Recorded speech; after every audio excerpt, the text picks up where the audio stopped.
Hello and welcome to Campaign Comrades, your favorite leftist gaming podcast. I am your host, Ben, and with me, as always, are my co-hosts. Hey, what's going on? It's Matt. What up? It's Andrew. How we doing, guys? What's been? This is a fun Yeah, one. This is going to be a good there's episode. there's so much going on here. We are.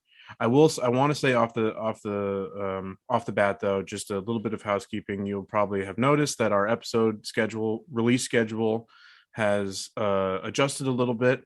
Our wonderful editor and producer Nico has got a new job. Everybody say congrats to Nico. We're wishing him the best. But just to Bless hands. yes, bless up. But just to accommodate that, we are moving to Friday releases, at least for the time being. So it's fairly obvious. Summer Games Fest has essentially already kicked off, because it was funny to me. Like, our first topic is going to be the Sony State of Play, which it was like after the fact someone said like, oh yeah, we're technically considering this part of Summer Games Fest. It's like technically official. Oh no, Jeff Keighley himself said it. That's straight from the man. Yeah, so we're but when this comes out, basically, by the way, Jeff Keighley 100% wants to be the dude from the Big Lebowski. Absolutely. But yeah, this episode will premiere the day after the actual Summer Games Fest launches. But before we get into that, what have we been playing lately? Man, I know you've been kind of absorbed. Yeah, so basically, because of where I am in Elden Ring, I've been trying to I put it off this week because I want to just finish it when we record tomorrow, Sunday, on stream. Sure. Do the final sprint through the last bosses. I love that Matt has treated Elden Ring just like he's like, I got a gram left that I'm gonna stretch for 2 weeks, and he's just rationing off. He's just drip feeding that thing. I'm doing other stuff in between. I've been farming armor. I've been going through and picking up things that I've missed along the way. But you're just drip feeding that sucker, man. You're just like, no, I can't pull myself away. No, I'm pulling the trigger tomorrow. All right, I'm gonna hold you to that. I'm at a good point now where I can do that. But I've been playing a lot of triangle strategy this week. I've been enjoying because, especially with the way that the NBA playoffs were going on, it's nice to be able to take the handheld off the dock and just be able to play handheld with basketball in the background, especially first half NBA basketball, where it sort of doesn't matter sometimes. First half in the last, the last, I'm putting in air quotes, the last 2 minutes, that last 40 minutes. Oh, they've gotten better about that. They don't review literally every ball out of bounds anymore. But yeah, I've been playing a lot of triangle strategy. It's a nice square strategy RPG with the Square Enix naming, because they have tiers to their departments when it comes to the creative group. Let's call it triangle strategy. Call it unique. But there's no triangles. Let's call it unique. It's all squares. Yeah. But I've been playing triangle strategy. About 4-ish hours in now at this point. It's a pretty good game. Got no complaints from my end so far. The stories, they've definitely leaned heavy into the geopolitical story. The first hour or so of the game was one combat round, and then 40 minutes of setting up the geopolitics of the world and talking about this big festivities that were going on, and we're having a 3 nations are signing a treaty to work together to mine salt. Yeah, I think salt is the biggest, the biggest basically cash product, or the biggest economic thing. But that's what I'm most interested about the game, though, is it's kind of let's say grounded realism in terms of the story in that regard. Oh no, it's definitely, there hasn't so far been any and then a dragon swooped down and came onto the land. It's very much there's a lot of the times when you're having these discussions, you'll get these 3 choices to make for your own characters, decision making along the line. And a lot of the times you'll have some where it's someone asks you what is your opinion on the treaty?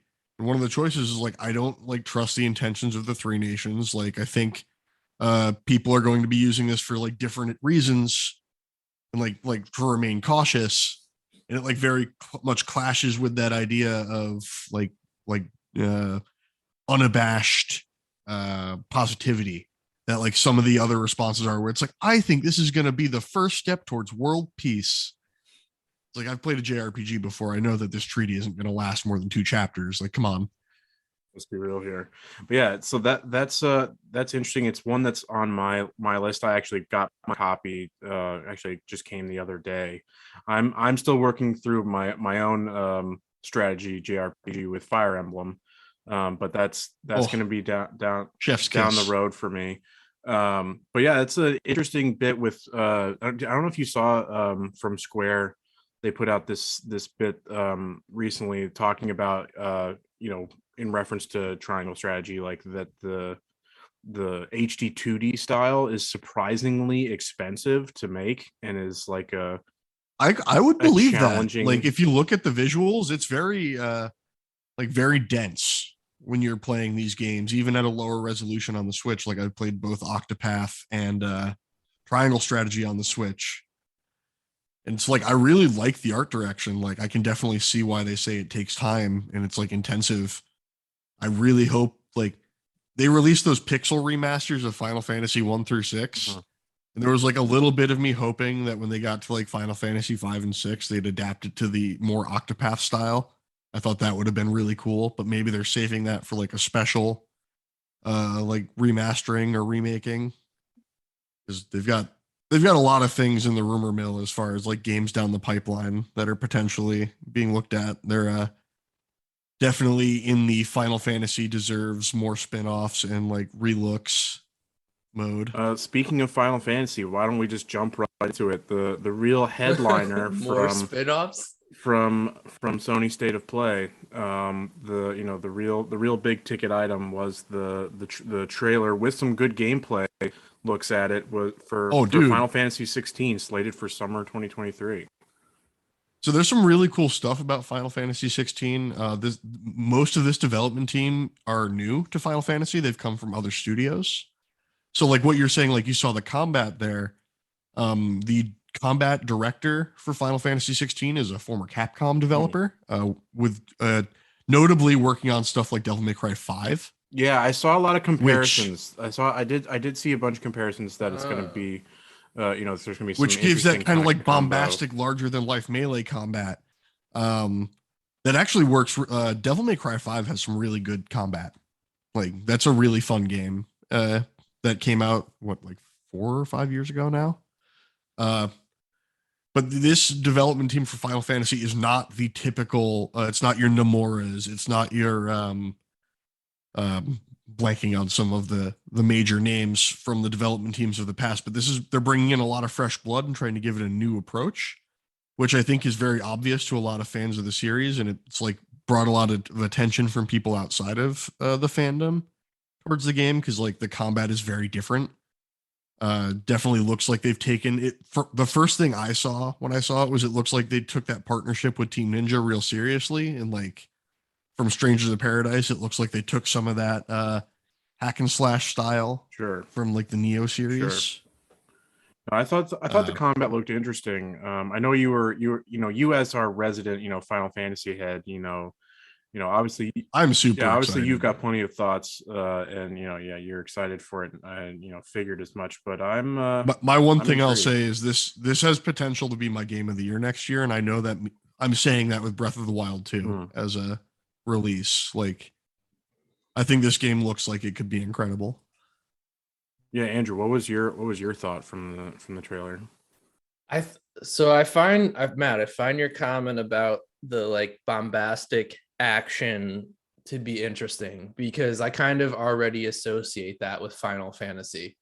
So it's like, I always, because I don't know, maybe it's just because I think of that big ass sword, and it's just like it's big, from like the seven remake. Yeah, Sephiroth exactly. And Cloud, Buster Sword and Masamune. But like, I mean, the visuals look awesome, which is how I've always felt about Final Fantasy games. They always look really cool. I just like haven't gotten into it. Every time the one I've played, the story just like, I got so lost so quickly, and that's kind of been my Final Fantasy experience. Which one did you play? But I am interested. Well, yeah, I do see myself. Final Fantasies past do have their their JRPG stories, so they do get out there pretty quickly.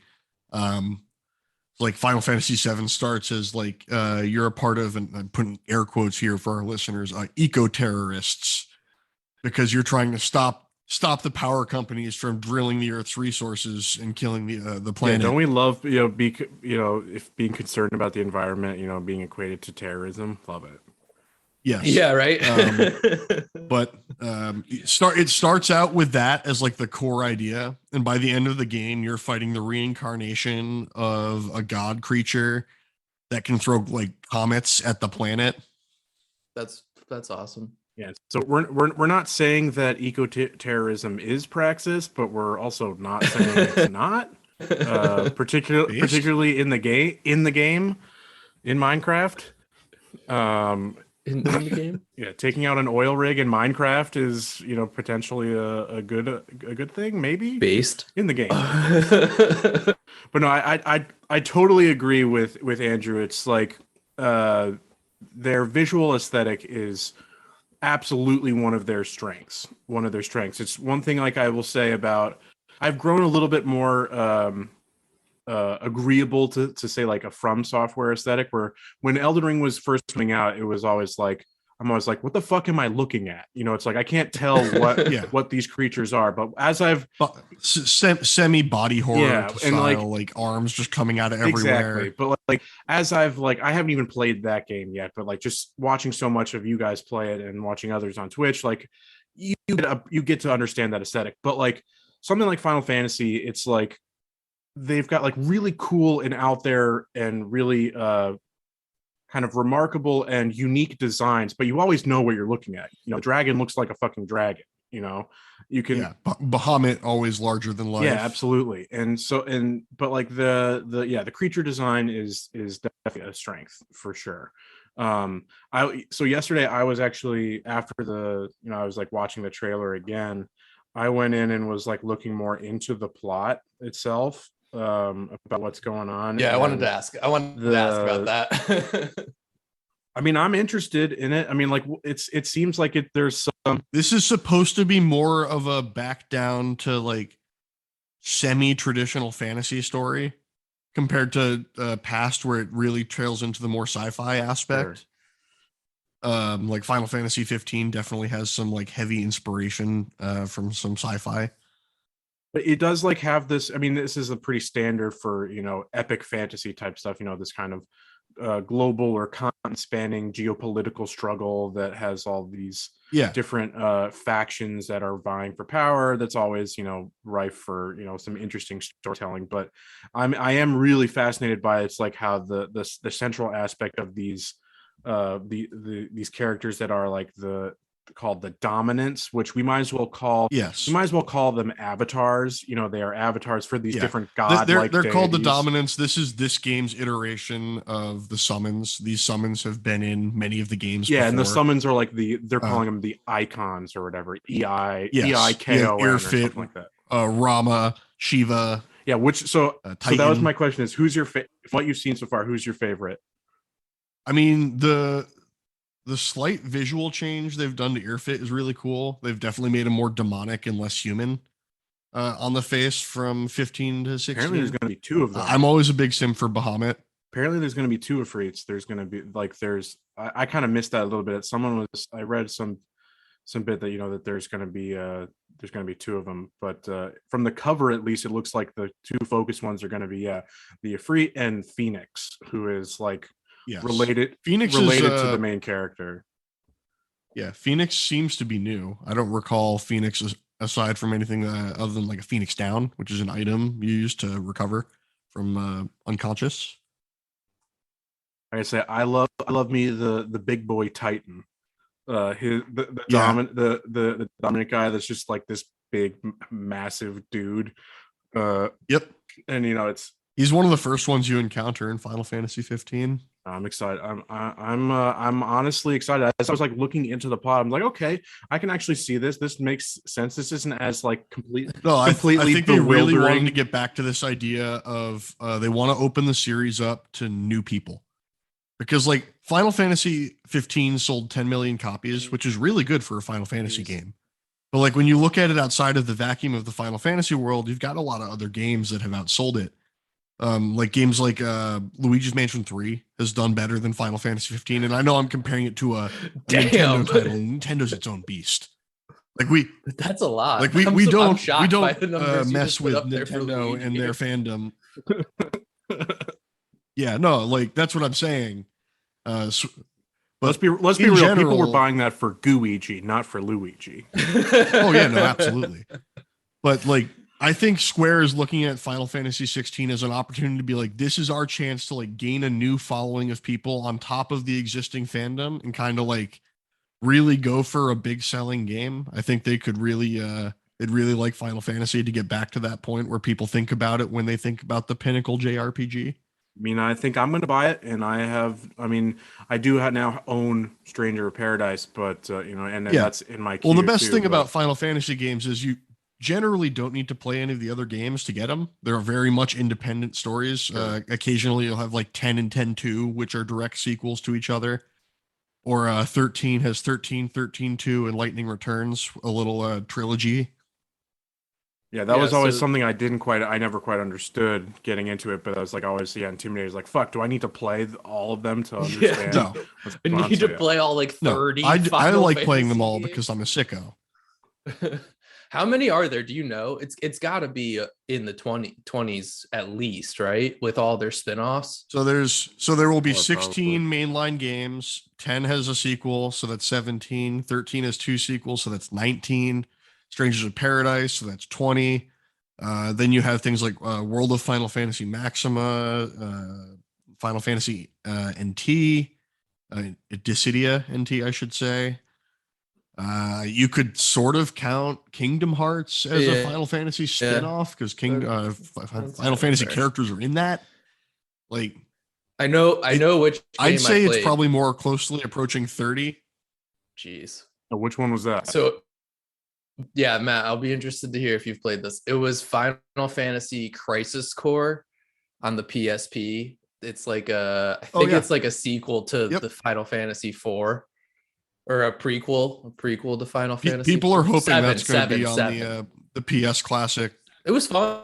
Yes, it was fun. I did enjoy it, but Final Fantasy VII had a huge marketing thing where it had like 2 different CG movies. You had Crisis Core. You had a couple different spin-offs earlier on that told like different stories centered around Zack with his black hair. Yeah. Who Final Fantasy VII Remake fully acknowledges as a real person, which is super cool. I could have sworn that I saw that pop up in the news recently, and yeah, it's people talking about how if that's not part of the PS Plus package, it's a missed opportunity. Yeah. All right, but I think that's enough discussion around Final Fantasy 16 for. So there, yeah, we should probably move forward. Yeah, there's a bunch of stuff for the Sony State of Play. Let's just start off with the PSVR 2 content, because I really think besides Final Fantasy, that was really the real kind of centerpiece for the showcase. That's really what they were aiming to kind of get a lot out of. I actually think they did a pretty decent job of metering their hand on it. They didn't lean it too much. I think 4 games was the right discussion point. I think anything else would have started to get a bit too much. What are they saying, that there's going to be like 20 games when it launches? Yes. Yeah, it's a lot. And it looks like it's going to launch first quarter 2023 seems to be the target. Still no price point yet, though. Yeah. No. I'm assuming to see something. So I'm assuming we're going to get a dedicated State of Play to the PSVR 2 later in the year. That'll tell us a price and release date. But yeah, so the one that the only one that I'm probably remotely interested in, but like I can't justify paying another $500 or more dollars. No, that's something that like I'll buy PSVR 2 and you could come try it here if you were. Because I am an advocate for the Horizon games. So Horizon Call of the Mountain, I at least want to try it, right? It looks cool. It does. Like, it looks like it's trying to do some different stuff that VR games don't typically do, with like the pickaxe climbing and stuff like that. That's cool. Yeah. Like trying to like incorporate more of the actual physical movement. Sure. I mean, doing some bow action would be pretty cool. Would be pretty cool. Oh with that. That's pretty. That seems pretty. And intuitive. remember, these these PSVR 2 controllers are going to have DualSense level haptics in them. So you're very- going to get like a resistance pull. That's pretty cool. yeah. Imagine pulling the trigger back while you're pulling the motion back to like knock the arrow and getting the tension on the trigger. So the only thing I have to say though about these, which actually with the exception of the 2 Resident Evil ones that were shown, I actually live streamed the state of play, so anybody go check out our Twitch. I watched the VOD after I came back from D&D so and got you guys' raw reactions. Yeah, I was saying like so there's the weird bit about how you see that it's just 2 floating hands. That's just kind of a VR. Yeah, it's a little weird to me, but I can get past that. But then it just looks visually unimpressive, particularly, and it was most noticeable with the Horizon one because Horizon Forbidden West. I mean, Zero Dawn was as well for when it came out. But Forbidden West, that was its absolute highlight, was its visual, how stunning the visuals were. So I will give you one defense of showing VR titles is difficult. And it was over a live stream, so there's a little bit of live stream compression there. Yeah. I think the VR games will look better in headset than they will on the screen like that, because you'll have the dual screen and they're a lot closer to your eye, especially for the pixel density. Okay. So I think that's something that but it's just like will the be difficult machines to looked judge. flat to me. Yes. And I think that's something that with the curvature that the lenses create will fix a little bit. But it's one of those things that this is difficult in a coronavirus existing world. Sony would benefit really well from like setups that would let people put the headset on it, like a Best Buy or something like that, so they could see stuff for themselves before they get it, because that's a lot easier of a selling point. Yeah. Sure. But yeah, so I'm interested in that, because the majority of them, the rest of the ones that were shown are all. I mean, they absolutely knew what they were doing when they showed Resident Evil 8, by the way. There's a they know that the people who want to play that in VR probably are never going to leave Lady Dimitrescu's house. Lady Dimitrescu, mommy. You know how many people are going to walk in on their friends and significant others using that headset, just looking straight up because she's like 10 feet tall? It's just like, the question on anybody's mind, let's be honest, is can you touch? It's like, that's like, they know what they're doing. This is marketed for the sickos. But I would say though, even though I'm not a horror genre game, and including Resident Evil, those looked good though. Those looked good. The content for Resident Evil 4 and the Resident Evil 4 remake and Village both looked good. Resident Evil 4 looks really good. Yeah, so that was the first actual showcase. That's one of their better remakes that they've done. Yeah. I might even say that might be the best remake they've done for Resident Evil. I'm pumped for the Resident Evils. I'm a horror. I might be the one horror guy in the group, and that's good though, because we need balance. And like, I'm a fucking coward, man. Yeah. Like, I can't play those games. Like, I walk around a corner and get jump scared once. I'm like, cool. I just don't go there again. Guess You're that's right. not the spot I'm supposed to. No, go. It's not. Do you know how I play horror games? I find the place that you hide in the closet, and I'm like, well, this is my safe place. So I end the game. I was excited for both of those to be in VR. The horror games are what's going to get me to buy a VR headset, because I think that's like, it's going to be one of the more immersive. Yeah, exactly. It would literally cause living in a horror setting. It would literally cause me to jump out a window. Yeah. So it would be the most. I'm interested to see how they do it for Resident Evil 4, because Resident Evil 4 is very much a third-person game. So like the third-person to VR transition always can lead to some weird things. I told you, that's like one of my favorite compilation videos is watching Hitman 3 VR, which again, Hitman 3 is a third-person perspective normally, but then going to the the VR perspective, you're sneaking up and trying to assassinate somebody, and it's like you try to like strangle somebody and ragdoll them, and it's absolutely hysterical. It leads to a lot of funny stuff, I will admit that. The only thing that the one thing I saw for the VR side that I had like zero interest in was the Walking Dead game. Yeah, I thought that looked bad. No, again, I'm not a Walking Dead fan. Like, But those games, exactly. No, I said that one looked bad too. I feel like the Walking Dead games are that's a cheap. sequel though to a game that exists. So clearly, Are there's those a even fandom. AAA games though? Like I thought all the Walking Dead games I've seen, none of them look to be AAA. They look like it's just AMC being like, let's capitalize. Well, most of them were like most of the popular ones were like the Telltale ones. Those were really popular. Okay. But yeah, I think you can call those at most like AA. Yeah. Really? Yeah, I would say they're probably AA studios. But then yeah, so the last one then was a No Man's Sky port coming to which VR. already has a VR port on PC, and I'm pretty sure has a VR port on PSVR 1 already. So this is just an update for the haptics and the like additional features that VR 2 brings to PSVR 1. I've always wanted to try No Man's Sky. It's one that I've like advocated. I know, but before. It's the procedural generation for it to me. Just like immediately is a turn off. It's like, oh, there's like 3 trillion planets you could discover. It's supposed to be like, oh, this is a game that you know, like you'll never need to play any other game ever again. But it's like it's not that good. It's just kind of bland. Everything is just, again, because it's procedural. It's just all some sort of algorithmic variant of the same thing. Yeah, exactly. But I get it, and a VR experience for something like that, I think could be interesting. Well, yeah, anything that has space exploration has a good, like Starfield would probably have a cool VR if it ever is a game. Because like Star Wars Squadron, I was just thinking about that. I was just thinking about that because of the it's got to have some interesting. The VR stuff's got to have some interesting stuff for actually ship piloting.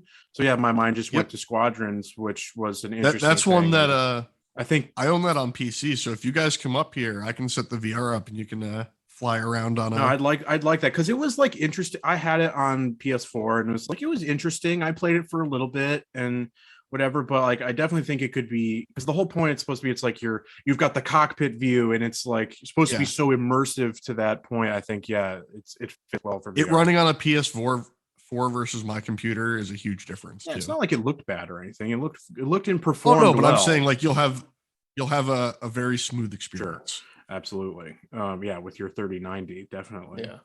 Yeah. No, my mind went to the exact same place though. But yeah, so that was the rundown for the VR content. But yeah, so we mentioned this was a really good state of play. Like we haven't even finished yet. But in my opinion, this is up there. This might be one of their best ones. Just for my personal taste, too heavily focused on the horror content, which is again just let's talk about that other horror game. Oh, Callisto Protocol, because I've got some opinions on that one. I think it's really funny. All right, go off, King. I at first thought it was we have the Callisto Protocol. I thought it was a like going to be like a Half-Life thing before I realized it was like zombies, not aliens, because it was orange. Well, it's the orange jumpsuit. Half-Life. It was the orange. It is like zombie aliens. Think like the Doom movie with Dwayne The Rock Johnson. Excellent. Classic. So this is the Callisto Protocol are a lot of original Visceral devs from original devs who worked on Dead Space 1 and 2. Okay. So this was supposed to be their like spiritual successor to the Dead Space franchise, which is why it has so much of that like Dead Space vibe to it. And the fun fact about this is they showed this game off, I think 2 years ago. And then like, it was basically like a middle finger flip to EA over like what they did to Visceral, and when they doesn't EA love how they integrated killing them. Studios? They love it. They love it. Yeah. So this was their like, hey, like we're gonna make a Dead Space game and it's gonna be amazing because we're gonna be able to like put our vision into it without you meddling and like trying to monetize it and stuff like that. So they create this Callisto Protocol, and then a little while later, EA was like, oh well, here's our Dead Space 1 remake. Like we're gonna remake Dead Space 1 without you, like with hookers and blackjack. And they were the ones who actually hit it first with a release date, and they were like, Dead Space 1 remake January 2023, baby. Book it. And then the Callisto Protocol comes out here because they waited for their opponent to make a mistake. And they come out and say, guess what? It's almost ready. December 2nd, 2022. We're beating you by a month. So we're gonna be the ones who own the discussion about the comparison. We're gonna be the first one that people have their experience with. I gotta admit, I love the pettiness. I love the pettiness. I'm all for it, particularly when it comes to giving a middle finger to EA. it looks brutal. Some of the kills they showed in. Yeah, it looked sweet. It looks sweet. I'm very excited to play this. And so like I I'm love not a the horror game pettiness. fan, but I am a sci-fi horror game fan. So like I'm gonna try to play this. No, it's a pass for me. I'm sorry. I mean, I can appreciate it. And again, love the pettiness, but like, no, it's not. Oh no, it's absolutely. my Not all style. games are for Right. everyone. Would you change your mind if you knew the main character is voiced by Josh Duhamel, a renowned actor? Nah, doesn't do it for me. That's fine. No, that doesn't do it. Yeah, that was they glad he's definitely getting leaned work. heavy on the horror games at the I beginning. mean, yeah, good for him. But I mean, there was still like what was it, Roller Drome? Oh, that one is definitely a Yes. standout for me. Again, more petty middle fingers to subpar studios like Ubisoft, or publishers, I should say, like Ubisoft. It just looks like a much better version of the so like Ubisoft, derby. their roller derby game is like too smooth and shiny. Is No, like one of the first things I would say about it. It is a Fortnite and this game aesthetic. just like pulled all that back. It is a cartoony Fortnite aesthetic. Yeah. And like this game was like, nah, we're going art direction. And yeah, so we're gonna like Tony Hawk with guns. That's Ubisoft roller. Yes, champion, that's exactly what it felt like to me.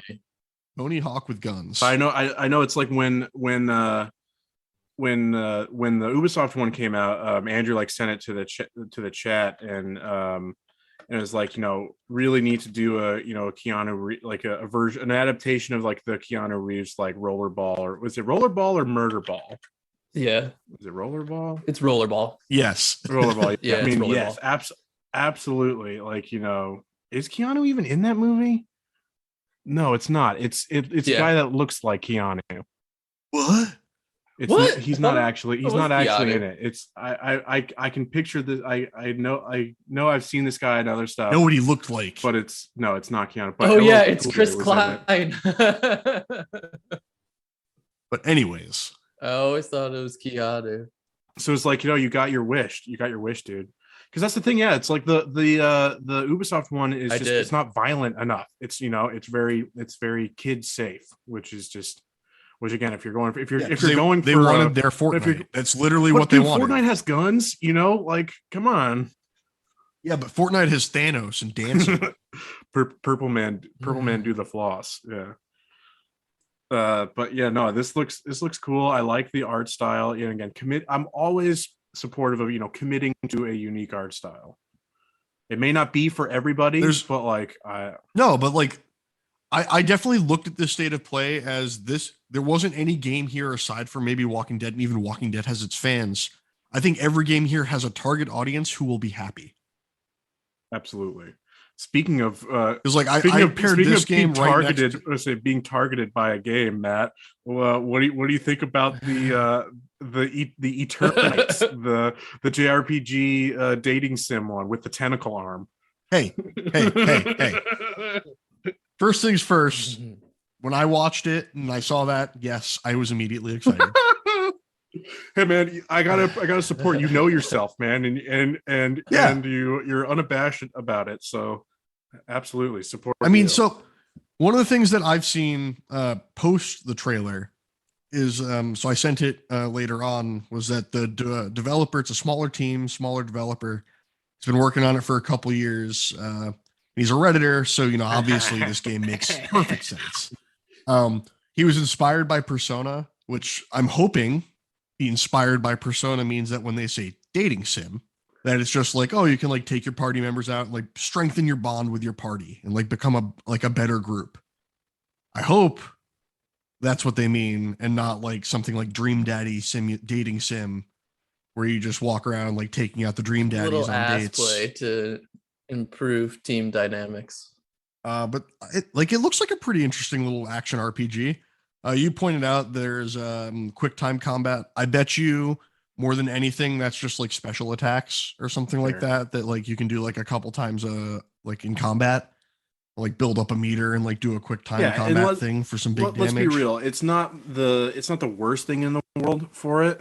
Like I don't know if you've got more to say, but it does remind me then of Spider-Man, which was another release getting that's a big news, the remaster for PC. Yeah, that's huge. Again, Sony is just going all in on going out for PC. And this is, I mean, that's a perfect game to do it because that's such a good one. But that, had quick time combat, but and exactly like you're saying though, they're very sparing about it. It's in the most cinematic moments in the when we got to the low points of quick time events were games that basically turned into a movie with quick time events where you basically just sit there and wait to hit your button prompts. Yeah. What was I'm trying to remember. There was one that I played that was really egregious, but I don't remember what game it was. I mean, one of the was it Uncharted 4? The final battle was like the boss fight was just all that's what was in my mind. One of the Uncharteds. Yeah, that might. It was Uncharted. It was Uncharted 4. I did have one of the Uncharteds pop to mind. You have a sword fight, and it's just all quick time events. It was a huge letdown because 4 was such a good game, but then the final boss fight was just a huge stinker. I mean, like, pleasantly intrigued. It was like it said PS4 gameplay, and I'm assuming smaller dev. It's probably easier to get your hands on a development kit for a PS4 than a PS5. Yeah, this is for Eternites, right? Yeah. Yes, I was just wrapping it back to that so I could finish that round up. Like it looks interesting enough. Looks kind of generic at the same time, but like if the characters are cool, it'll make it stand out, and like we'll see how it goes. I'm like cautiously optimistic. I want a tentacle arm, 7 out of 10. Can you romance the tentacle arm? I mean, does it have a life of its own? Does it have a life of its own? Yeah. The ultimate stranger. That would be like Parasite, that anime where you have an alien hand. So what were our thoughts on Street Fighter 6? I have not. Immediate first thought. Banger music. Sure. The music got me right into the trailer. I'm not even a Street Fighter fan, and I was into it. I was like, Hadouken! So that was the one. That was the one muted. Yeah, I had to mute it on stream because I was worried that I was going to get clapped for it. I mean, there's going to be I don't necessarily think we were questioning, is this like an open world Street Fighter? I don't think it's like that. There's going to be like a hub mechanic. I think it's more like Yakuza. Okay.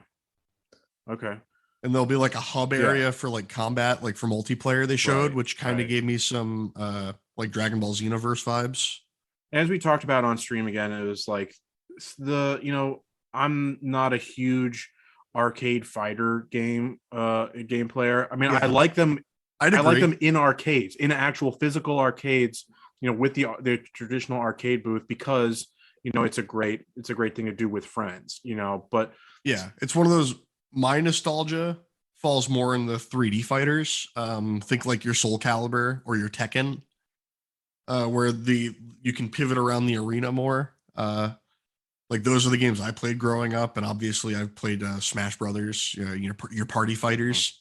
Yeah. So I've never really been big on the like combo heavy 2D fighting games, but like again, Street Fighter fans, they're very specific people, and I've heard a lot of good things about what they saw in Street Fighter 6 from their perspective, and like they're happy. I will never hate on a game that is fundamentally built around couch co-op, because as we've mentioned time and time again, that is just an ever dying type of game. So one of the cool things that I saw is that they have a secondary control mode that's more like a Smash Brothers, where you have like a special button and like a regular attack button, and like your direction input does some of the combo for you, which is something that they're probably doing to try to draw more crowd into Street Fighter. They're probably looking at this as an opportunity to be like, wow, Smash Brothers sold, I think, 25 million units or something like that.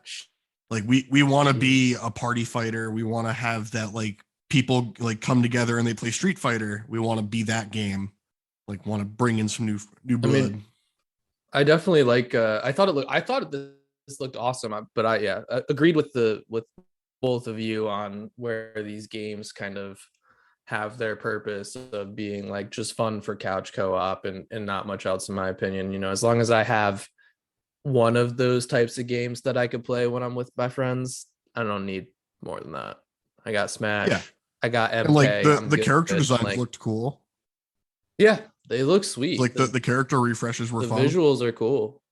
like I said, the second the music started playing, I was just vibing. I was like punching the punching bag. I was Shadow boxing. Yeah. Excellent. So yeah, Matt, is the next thing is the major Horizon Forbidden West update. Is that gonna move that up in your schedule list? I've seen really good things from people who've tried it out already on like how much better the visuals are in performance mode. So they finally fixed the fucking shimmering. Yep. I'm so pissed that I played it. I played it in basically suboptimal. I sunk 70 hours into playing it suboptimally. Yeah, but you still enjoyed it. Sure. I'm definitely excited. It's definitely bumped up my list. I might try to just start into it right away.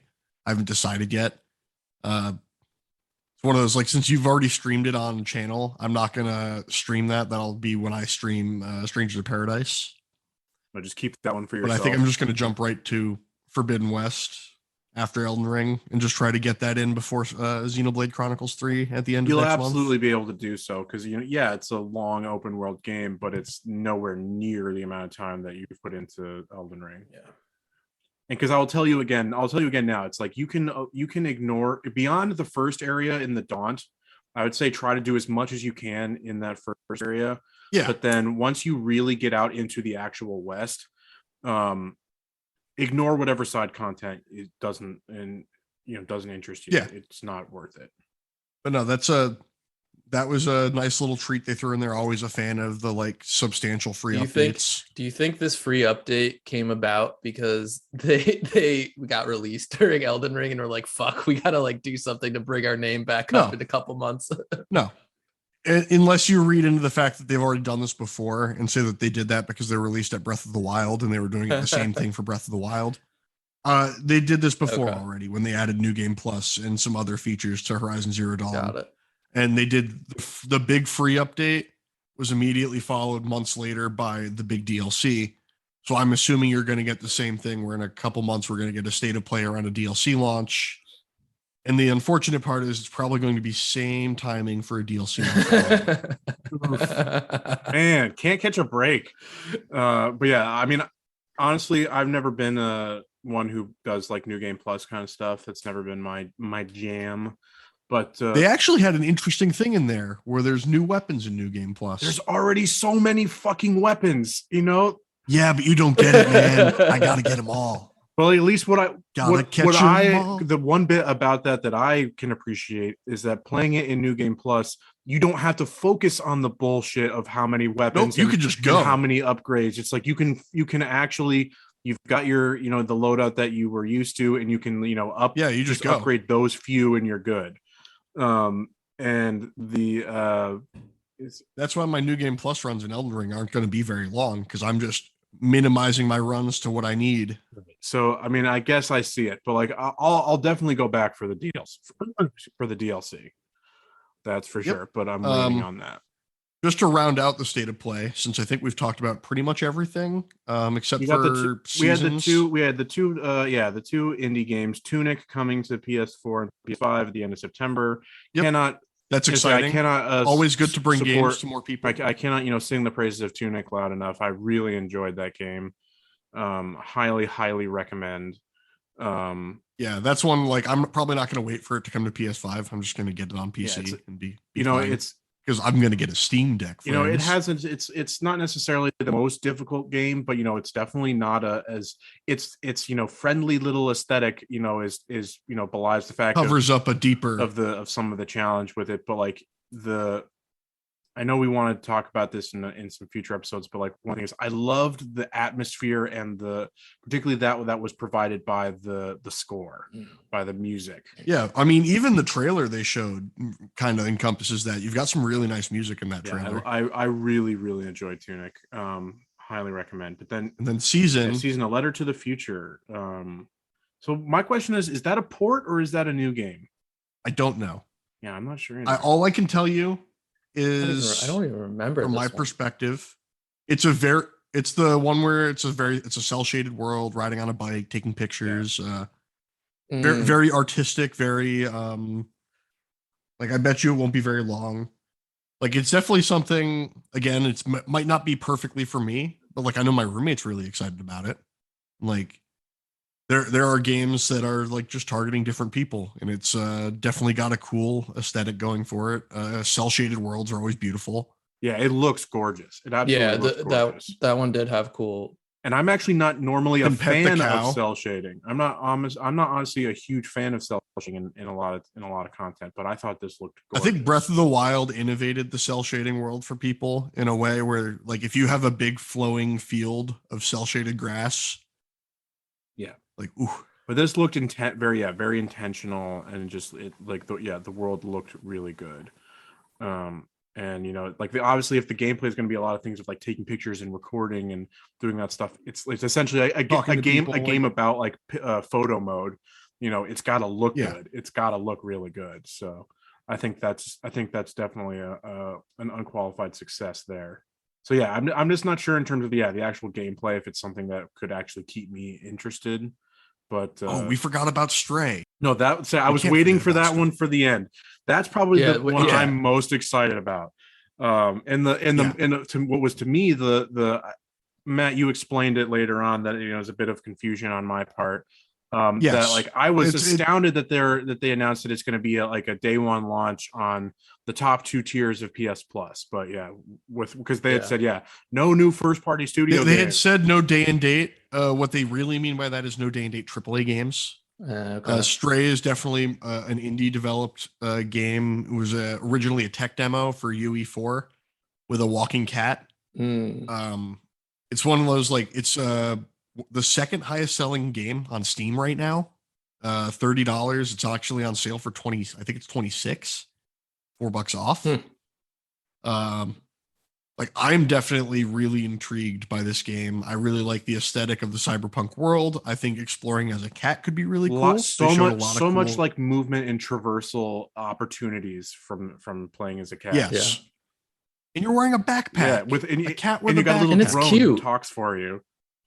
Yeah. But it's not gonna be just cute, There's some mystery. Yeah, there's things underlying. So I think the cool thing for me, and I'll be the first one to admit, I don't like streaming services all that much. I'm obviously going to try the Sony one out because I'm ingrained in that infrastructure already. I am intrigued, and I will definitely try it on the subscription service first, because why wouldn't I if it's going to be part of something I'll already be paying for? But it's going to be one of those games that if I like it, I'm going to buy it on PC immediately and give them the money that way. Because it'll be nice to that's definitely seems like a Steam Deck game to me. Them, as well. No. I could imagine sitting out on a nice day on my porch and just playing, Catwalk Simulator. I mean, the story seems to be pretty cool too. It's the cat's been transported and you're trying to get back to your family, man. In a world without people anymore. Without people. It's all robots. I'm absolutely there. I'm there day one. I've been excited about this game since they showed it last year. Me too. It has definitely been on my radar. I am very excited about this one. Just a really cool concept. You can't say that so often that because we're in the culture of established IP. Hence the Final Fantasy 16. But it's not every day that you come across something that is truly innovative and new and looks exciting because of that. So I'm there. Yeah, I'm definitely there. Wholly unique. Right, yeah. So that was there was a lot to get through in just from a 30-minute a 30 minutes to play. I think it was very densely packed. Yeah, and we commented on stream, not a lot of talking. Yeah, there was not really any bit of the developer what you just saw was this, and here, let's talk about it for another 20 minutes. It was maybe you got those for the Horizon guy, you got it for Final Fantasy 16 did a little intro, but that was a 30-second thing, and it's just here, let's get to the game. It was basically hey, here's the trailer, and guess what? We're open to media questions now, which I really appreciate. I don't like when they do their 20-minute follow-up additional pitches. It's just this is pointless. I don't mind that if that's what the game if the entire state of play is dedicated to God of War. Fair enough. If they're going to show me 20 minutes of God of War and then 15 minutes of talking about the footage, I'm fine with that. But then it better be the only focal point. Yeah. I'll Sure. agree with I don't you there. need a 10-minute focal point discussion of 30 games. Oh, the last thing I'll say about the state of play is people who are expecting God of War stuff, morons, rubes, marks, like absolute foolishness. People God of War will get its own. Yeah, people were complaining about that, but remember how Horizon Forbidden West got its own state of play? yeah. God of War is going to get its own state of play. Yeah, absolutely. It's too big. It's too big of a property. Or it's announced at Summer Game Fest as a big hitter individually. Yeah.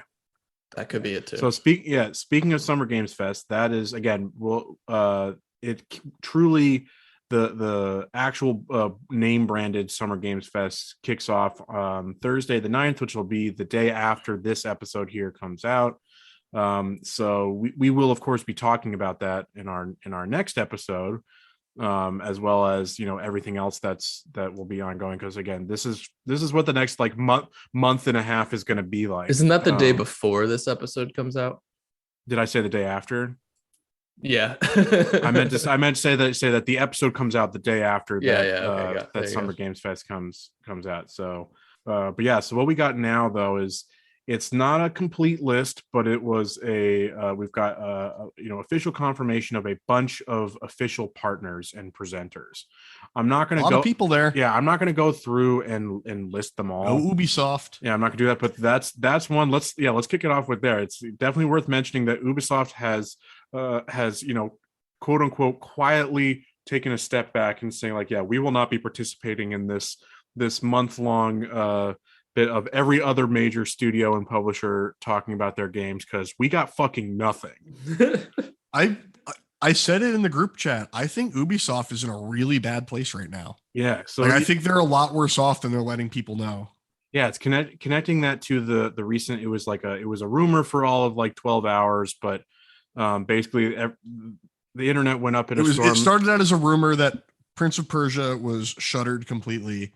And it was not shuttered completely. The retail stores were basically just told it's been indefinitely delayed again. So like you should probably start repealing pre-orders because we don't know when this game is coming. Yeah, you'll just get people really fucking mad. But yes, people are like, "Oh my god, it's canceled completely," which it still could be. It still could be, but like I mean, it is truly in development hell. But like, it's just astounding to me because no company would ever admit to something like that. You'd only ever get it's delayed indefinitely and hopefully people forget about it when we never hear. I bet you when they showed that original footage, they were expecting people to be like, "Oh my god, it's amazing!" and like rip roaring and like clapping like it's Morbin time. Morbin fucking hated it.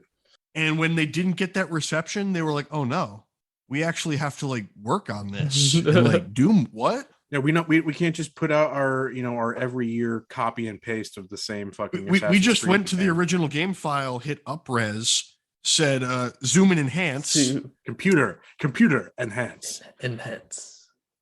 Yeah, so that's funny to me for sure. But yeah, anything that you guys are truly expecting to see from these partners before we get that though, I do think it's funny that one of the confirmed partners and presenters is Netflix. They're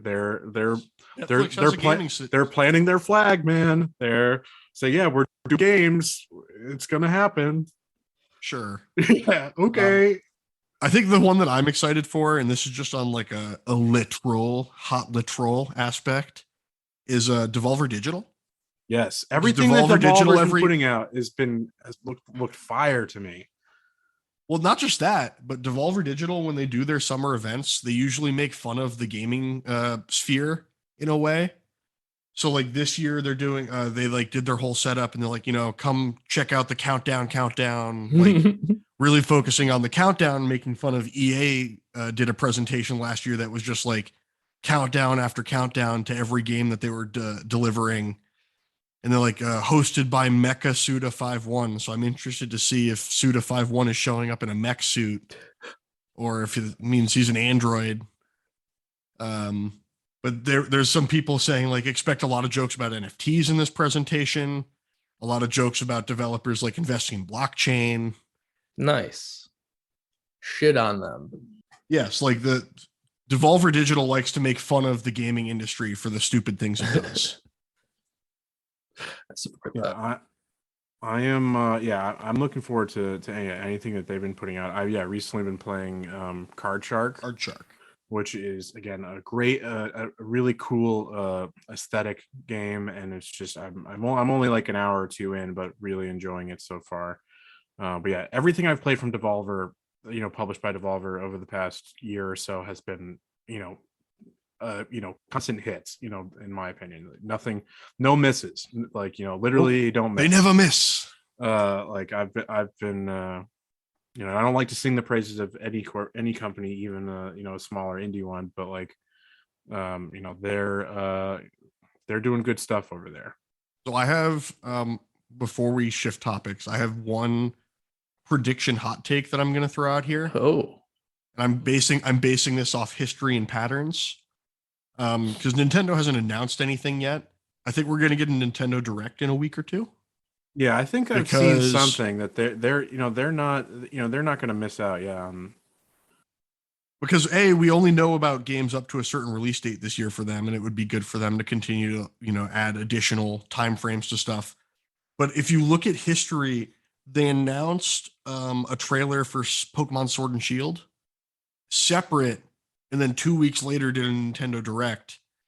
And they typically do that with Pokemon games because they want them to be self-contained by themselves, so that when they show a Nintendo Direct, it doesn't have to be like, oh, I just waited until Pokemon was shown and I stopped watching. Or all right. Let's since you bring it up, we got to talk about quickly. I don't think we have to talk a whole lot about Pokemon. Well, we don't have our Pokemon expert. So so what's the point? But like, people are understandably already super horny for the new professors Seda and Turo. The internet is always horny. Turo is dead. Turo is daddy confirmed. My favorites have been they've been doing, it's like basically they modeled him after like the classic Chad meme, like the super muscled Chad guy, like the average Turo enjoyer is this guy. I have a fun fact about the two professors, and it's not even that like really like crazy, but their names are based on, so Sada is Posada, which is Japanese for past, and Turo is Futuro, which is Japanese for future. Cool. I thought you were about to go. It's like Nintendo's getting into Posadism. Cool. And then and like conversely, one of the legendaries looks ancient, and one of them is like got jet feet. Yeah, it's got like jet engines and cool. But again, let's not kid ourselves. It's all about Lechonk premises. Lechonk supremacy all day. They knew what they were doing. Absolutely. And I subscribe to the idea that if his name wasn't Lechonk, no one would give a fuck. No. If his name was like Hoglet or something like that. No, it's absolutely an intentional. They're hopping on the meme train. Again, what else are you gonna do? But because I mean, they didn't just have Lechonk; they had Smoliv, which is a small olive. But they've always done really funny like stuff. I mean, like the classic one, is Ekans, snake backwards. Yeah, snake backwards. Ekans is great. Or Arbok, Cobra backwards. Yeah. No, they've always do good stuff like that. But I have not purchased a Pokemon game since the last time I had my 3DS, or no, I just had a regular DS, not the 3DS. Yeah. But this looks like there's going to be multiplayer co-op, and that's the thing that so there are things that intrigue me about this. It's the multiplayer co-op, which might mean you don't like, if you want to experience both games, you only need one and just a friend with the other, and you can play both games together. That. And they keep saying open world, and they're going to keep saying it that way and keep telling me I can play out of order. I'm interested to see what a Pokemon game looks like that. I think Game Freak is riding really high right now. Pokemon has been really big for them. Shining Pearl and Brilliant Diamond sold really well. Yeah. Arceus sold really well, and they're releasing another Pokemon game in the same year. I think they're pouncing on the opportunity for some big sales, some cool stuff. Toby Fox is, yet again working with Game Freak on music. Love me some Toby Fox. It's interesting. I'm intrigued. Yeah. So we'll get back more into that when we can actually have our true Pokemon. We need Mike here for Pokemon. Yeah. So just going back quickly to the actual branded Summer Games Fest presentation, there are a few things that I am interested in. I'd say the one that I'm most 2K actually has some interesting stuff, potentially a BioShock continuation. We might get some stuff on the new Mafia game. Yeah. We love some Fredophobia here Oh, in yeah. the Campaign Comrades. Apparently, Obsidian has something for the Xbox Bethesda showcase. Yeah, we think it's not avowed. I mean, there's a chance that there's gonna be avowed content. I kind of would hope so, but yeah. Well, Jeff Grubb had commented that the thing they're excited to show is not avowed. Yeah, it could still have something there, but what they're looking forward to is different. So, and then the other one I have is, do you think that Capcom is actually going to show us something about the Pragmata game? I mean, I feel like Capcom already blew their load. I feel like Capcom already did their, Street Fighter and Resident Evil. Yeah, and they're both those. It's like, if anything, it'll be like another Monster Hunter game or something like that. Man, there's so much that's like unclear about what Pragmata is. And like, it's been in such a weird development cycle that, it'd be cool to drop something there. I think that would definitely captivate some people, no, absolutely. That's one I'm kind of most looking for, right? Like, would be really impressed to see. But yeah, then there's the classic stuff, Activision, Boo, which is going to be Call of Duty, Overwatch 2 and Diablo 4, which sure I'm maybe more interested in that, but we'll get to the Diablo madness in a little bit. Yeah. Yeah, I do want to talk about that. I'm glad to see that Amazon is not on this list. Yes, agreed. That did make me happy. But Netflix and what was the other one? Samsung Gaming Hub. Yeah, it's just like, it's literally the what are those meme. Mm-hmm. But yeah, I mean, there's a bunch here. There's going to be a lot, so that's going to be. We may even have to like break an episode just into what happens at Summer Game Fest, not even considering the other showcases as well. So we'll see as that really is. That's because I basically double Campaign Comrades release. Just like I titled the top of our show notes today. It's like that. Not E3 has officially begun, because let's face it, folks. Yeah. E3 is dead. It's been taken behind the barn and shot in the head, execution style. R.I.P. And now we have Summer Game Fest, which is E3 with blackjack and hookers. Yes.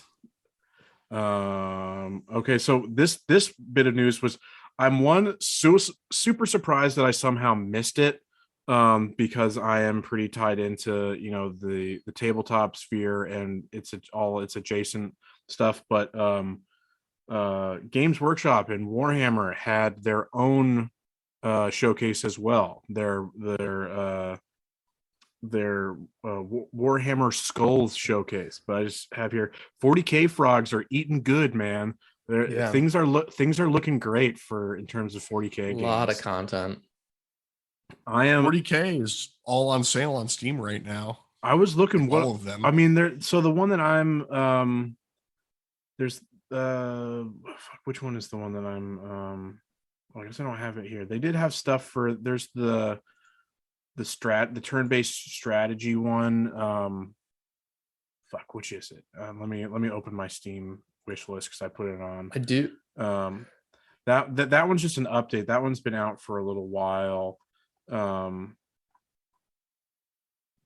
Battle Sector. That one they're just putting that's just new content, like new factions and stuff, but it's the new games that I'm super excited about. Like the one I'm most highly anticipating now is the real kind of classic CRPG Warhammer 40,000 Rogue Trader that's being done by Owlcat Studios, which are the people behind the Pathfinder CRPGs, which I have played and really enjoyed. So it is. I know, Andrew, you don't necessarily love isometric, but it will be an isometric view, but it's like we have not really seen a true traditional RPG from in the 40K universe, and it is just ripe for that kind of game. And I'm again, that's one I'm there day one. I know Owlcat does good stuff. I am Really looking forward to that. It's it's maybe not the most, it's, you don't get things like super high visual fidelity and whatnot, but like, again, give me some actual good role playing and some good character work, and I'm fucking there. I love how Warhammer titles are very, very obvious. There's no subtlety to them. Like Warhammer skulls. Like it's always, I always appreciate that. No, absolutely. You know what they're about. Warhammer Vermintide. But yeah, so yeah, they had some stuff for Vermintide. But the people who are behind Vermintide, which is like the Warhammer Fantasy game, there was a new trailer for Warhammer Darktide, which is a 4-person co-op. Be sure to be on the lookout for some campaign Comrades co-op when this game comes out in September. I'm already calling dibs on playing the Ogren.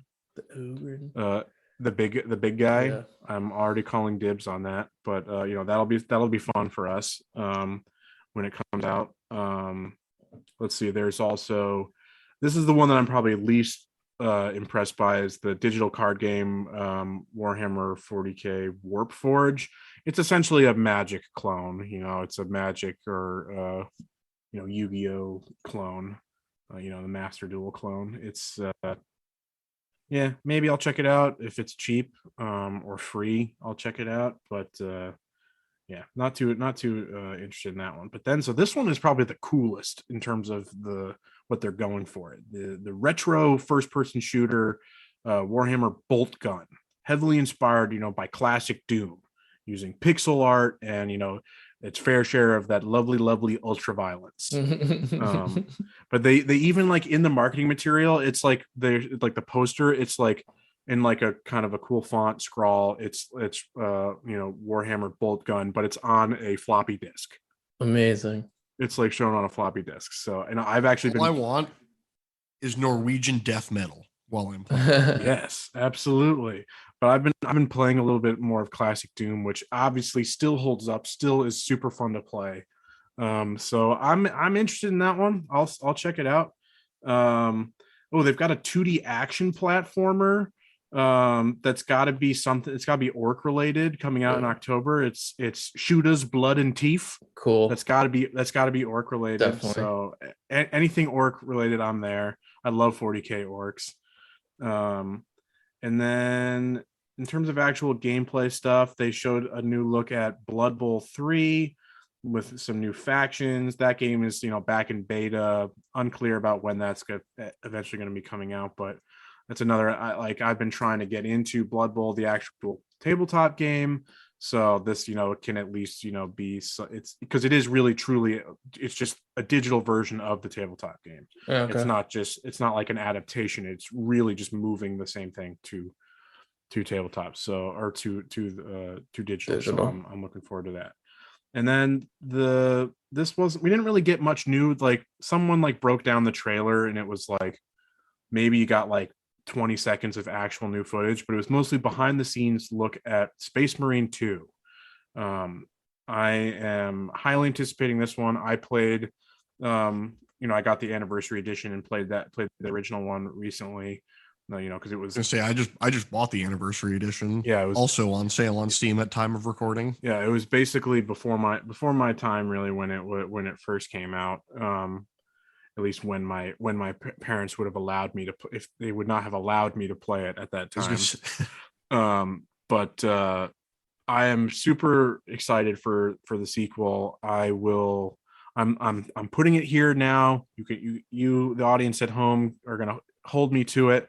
Before the sequel comes out, I'm going to do a marathon stream, and I'm going to play all of the original of the first one in one sitting, because it's like a 6-7 hour game. It's doable. Nice. In one sitting. I'm going to marathon it, and we're going to maybe we can have guests, have the guys come in and commentate. Yeah, that sounds all sorts awesome. Of stuff.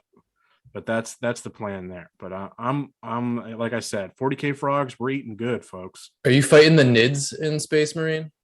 Yes, it is Tyranids this time. It was in the first one, it's orcs and then chaos. Nice.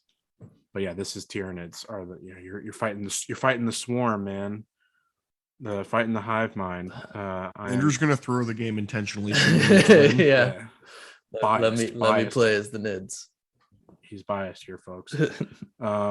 Yeah, so we're getting almost to the time, but we still got a little bit more to go through. Yeah, and I think this can be a slightly longer episode. Yeah, there's a lot to talk. We're still within our margin. But we already talked about Pokemon Scarlet and Violet, so these weren't necessarily things that were any part of any particular. No, just stuff that's been shown focus, this week. But like, yeah, things are just coming out hot. Like the drip is just increasing. You were about to say hot, and we're about to talk about Sonic, so maybe choose. I was going to say hot and loose, so like that definitely qualifies for the Sonic one. But let's go kind of in order of how we got them. The Jedi Fallen Order sequel got a name and trailer, Jedi Survivor. Not really clear what's happening in terms of plot, other than that there's a significant time jump skip from the first one. There's a theory that it's going to tie into the Obi-Wan show and make Cal Kestis canon. Interesting. Well, it's like people are talking about like that the actor is going to make an appearance in the Obi-Wan show because it all is happening at the same time. It's like the exact same time frame. Which let's be clear, folks. The Obi-Wan show has been less than impressive. Yeah. Swing and a miss, to say the least. But yeah, I mean, I'm interested. I have to admit, I never finished Fallen Order. I got frustrated. I've watched like bits and pieces. I've never played myself. It's one of those like I own it. I bought it real cheap on a sale one time. I beat it. Like I'll probably play it when the sequel's like ready to come out. Yeah, I'm gonna try to replay it. I'll definitely play the sequel. I beat Fallen Order. I enjoyed it. I thought it was a pretty fun game. So I didn't like that you had to fight all the creatures. I didn't like that element of it. That's fair. I want to fight stormtroopers. Yeah, and other force users and stuff. I want to fight that. Space Nazis. Yeah, I'm not here to kill the local flora. Just to create an ecological disaster on every planet you visit. Yeah, I'm not a fan of that element of it for sure. And I found some of the puzzles frustrating. No, it wasn't. It wasn't like amazing, but I enjoyed it enough. The combat, so the force. I thought the force powers were pretty cool. I thought that, like, to be honest, that's what I liked. Yeah. So yeah, I'm gonna try to replay it. Maybe I'll stream some of that because I got the PS5 upgrade for it. So I will definitely. I was interested to give it a shot just in that regard. But okay, the last little quick thing let's do before we maybe spend a little bit more time on the bewildering bits we've seen from Sonic Frontiers is Dragon Age 4 got a title, Dragon Age Dreadwolf. I forget who it was. It might have been Imram Khan on Twitter. It was basically like the logo. It's like the Dawn. It's like a very bisexual font, and let's be clear, I'm here for it. Yo, did you read the stuff for the launch? It was some like felt like edgy teenager fan fiction at a certain point. It like, Dreadwolf could be an elder god, or he could just be a dude. Could just be a guy being a dude. Yeah, either way, I'm interested. I've got the series on Steam. I need to make my way through it, but it's so much content. It's so much. I mean, I'm here for it just based on the fact that they've included the dragon and wolf in the title. Yeah, they just need to mix in a tiger, and they'll have everything. Dragon Age, Dreadwolf, Tigerland DLC. Yeah, so that, I mean, yeah, I didn't see much really beyond yet. The title was like, okay. No, because it's really just an announcement of the title and like a brief paragraph about the main antagonist. Yeah, we might get something more going forward, so stay tuned. But yeah, okay, let's get into to Sonic, folks. Yeah, Matt cracking his knuckles. That we've got now 2 trailers. We've got like just like a world trailer and then a more focused combat trailer. I'd say the combat trailer, let's be generous here. I thought the combat in that trailer looked interesting. I like said in the group chat, it looks cool. Some like cool combos, and some using your fast powers to do some kind of interesting stuff. But So there's the world, man, the world looks dog shit. so the combat trailer, I had some issues with the combat trailer. The first thing that stood out to me is when he gets hit, the ring jumping out of him animation. There's something wrong with that animation. It doesn't work. They need to rebake that one and come up with something that looks better. Yeah, and that's classic. It's like very disjointed from the reality of what's going on. I didn't like you said, the combos and stuff looked interesting. There's some weirdness going on when he would like do like the like dashing like back and forth attack. Like the camera doesn't seem to flow right with that. It's very jarring. So like they said something about the idea that like they don't have any more of those like one hit kill enemies that like previous Sonic games had, that you would use as like speed boosts essentially to like bounce through like the air to get to stuff. So that's kind of like goes away from that Sonic formula in a way. Like I'm not going to knock them for trying to do something different, but what I am going to knock them for is presenting me a game with a big empty grass-filled open world that all the music is just this light piano tune that literally looks like they like played Breath of the Wild, and they're like, people like the music, okay, piano, done. They're like, people like the loads of simple puzzles, and they're like, we'll add like a bunch of open world like little tiny puzzles, done. It just feels so kind of like shameless with a lot of the stuff that they did. Like I've been calling this game Xenoblade Sonicles because like that's the type of open world design that they've gone for. Is like they just looked at the Gormati field in Xenoblade Chronicles, and like, we're gonna make that. We're gonna just copy that and like paste Sonic in running around. But nothing looks like it belongs. You've got like the a kind of a natural world that itself looks pretty good. Like, bro, it looks like someone built an Unreal Engine 5 demo like room and then just dropped Sonic into it. Yeah, and it's like all of these the weird towers and the grind rails and all that stuff that all the different traversal stuff and the combat stuff. It just looks like it doesn't belong. It like the stuff that is there, and let's be clear, it looks like there's like barely anything. It's like you're running around in this open world, and like, where are the? I think the thing that really doesn't help the emptiness, I pointed it out on the first trailer, is there's ridiculous pop in this game so far that they've showed. And it's like that's the thing that hurts when you're looking out in the distance and you don't see any of the assets loaded in. So it literally just looks like a big open grass field, and then you get like 50 feet away from it, and all of a sudden rails start appearing, and like it starts to populate with like spring bumps and stuff like that. The thing that like my feel on this game is like the first 30 to 45 seconds of both trailers had me somewhat excited, and then by the minute 30 mark I was like, I've seen the same thing just 4 different times now. This feels repetitive, and like, it'll be fun for 15 minutes and then it's just going to be the same thing over and over again. So one of the big complaints I have is like, this is not a journalist playing the game. This is the game developers themselves. This is their marketing footage. They decided this is what they want the game to be shown to people looking like.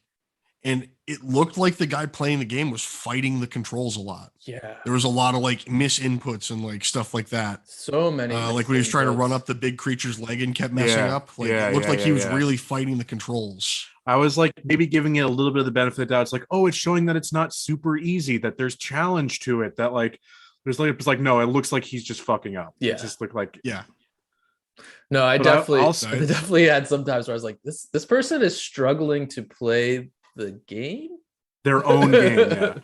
Yeah. So like that's something that like the Gotham Knights trailer had in it, in my opinion. Like it looked like the guy playing the game was like either intentionally trying to show stuff off in a way that didn't work for like how the gameplay would actually be. Like he was like, he's flipping around the arena, he is an acrobat. Like unnecessarily like jumping to like make sure like it was very like flippy and acrobatic. It felt like here they were like, oh, like show the combos, show like the dash attacks. And like the guy just showing the gameplay didn't seem to have a good grasp of it. He kept like attacking the enemy with its like shield up, knowing that it wasn't doing anything. And ugh. I think your point really stands the most, and this is really how it feels like.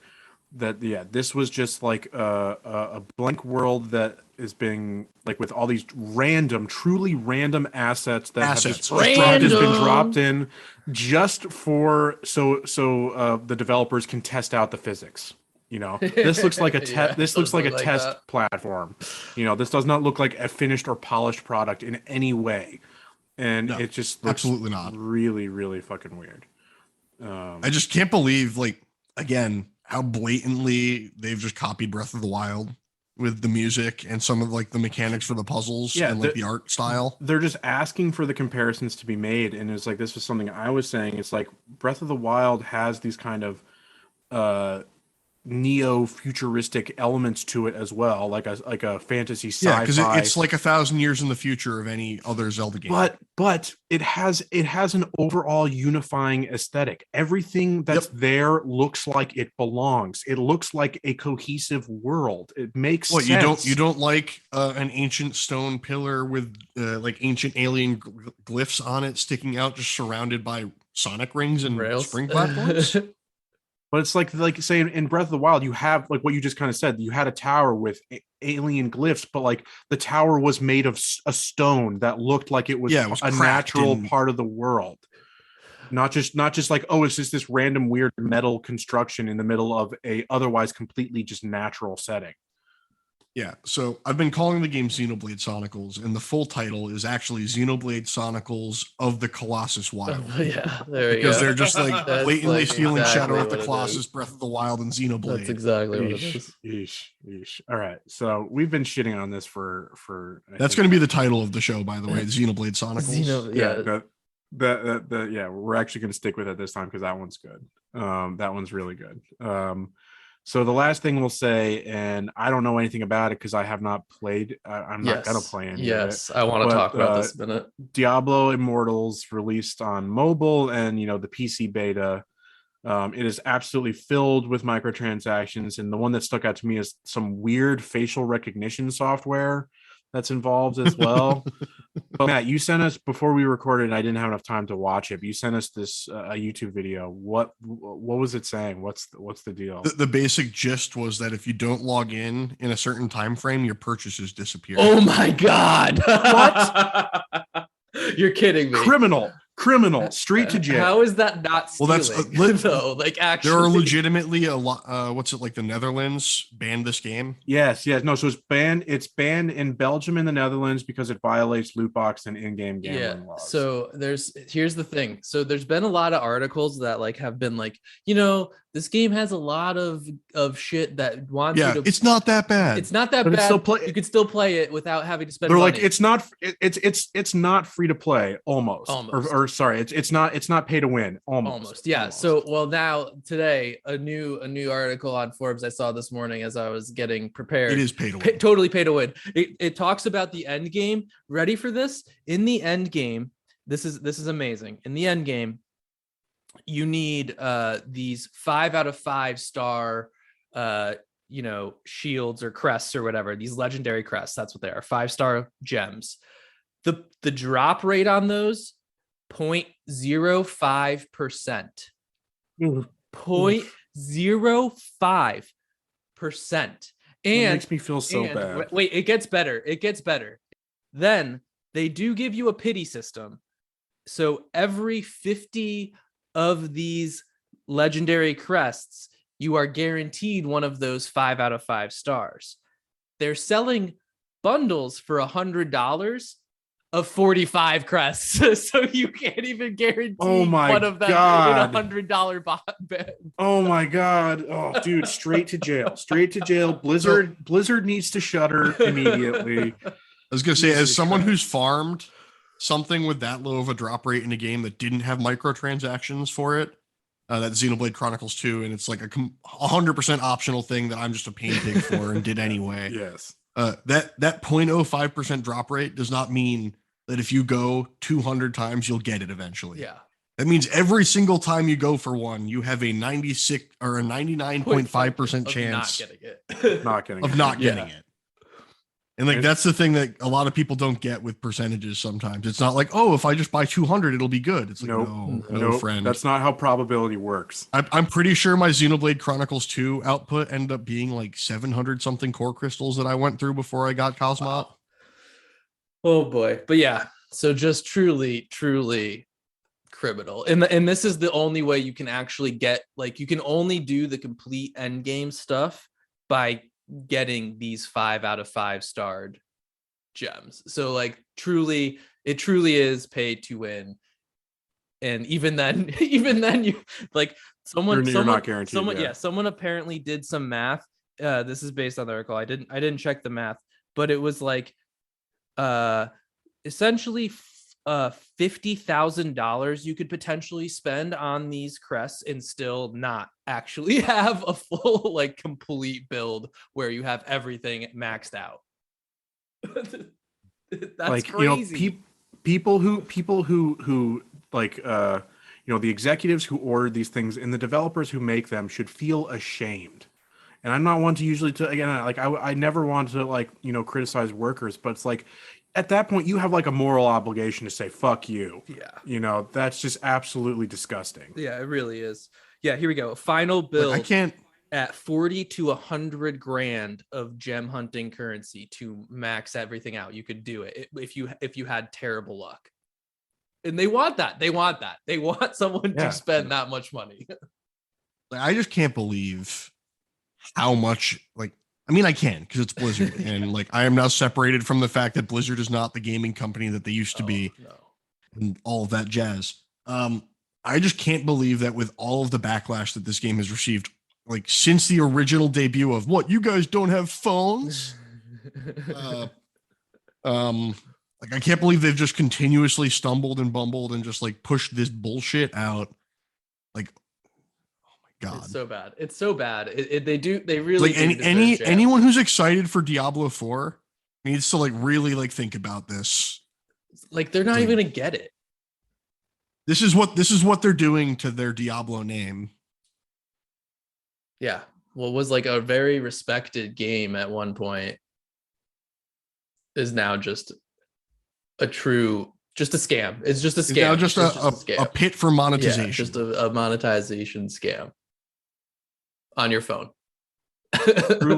truly sad to see. I hope that say more countries adopt laws like Belgium and the Netherlands, make legislate this shit out of existence. I'm actually surprised more of the EU isn't on board with that. Yeah. But man, it's sickening. It's true. We joke and we make. I was literally thinking about playing this game on my phone. And I was genuinely downloading a game onto my phone. I was going to consider maybe doing the PC version. I wasn't going to do it on my phone, but I was considering about I have this. You've got a nice phone. Yeah. I have this phone that's perfectly like laid out for a game like that. Yeah. And like the second I saw the monetization stuff, I was like, well, there it goes, folks. Yeah, that's an absolute no. And yeah, they should be ashamed of themselves, and they should be, I'm going to be interested to see what kind of class action lawsuits eventually get levied at them for the kids who have bankrupted their family by purchasing the in-game currency. See, I always love those stories when they show up on Reddit. It's like, hey, my 13-year-old kid just spent $20,000 of my credit card money on Fortnite. How do I do? Oh God, it's take it away. Do not give them that access, parents. Oh man, that's just so. No, the first comment is always like, you should have put a parental control on your credit card, you idiot. No. I mean, that's definitely not. No, the problem. It just shouldn't be an option. Not the problem. Yeah, that's not the problem. Yeah, fuck. Oh my God. All right. Well, so yeah, we've gone long here, and we've got more to come. So this is going to be a good episode. Personal responsibility, everyone. Yeah. That's the message. That's the message that we're putting out, Campaign Comrades. So quick plugs. We've already mentioned the stream a couple of times. Come watch us on Twitch. Twitch.tv/ Sunday, Wednesday, Thursday, Friday. We're pretty consistent. Yeah. So campaign_comrades. Come check us out at CamComPod on all the other social medias. I was gonna say, by the time you're listening to this at launch, I'll be playing Strangers of Paradise in the coming Sunday. Yes, come watch for some bombastic. I will be watching and doing the Birdman, just rubbing my hands together. All right, till next time, folks. Bye-bye. Bye. Bye.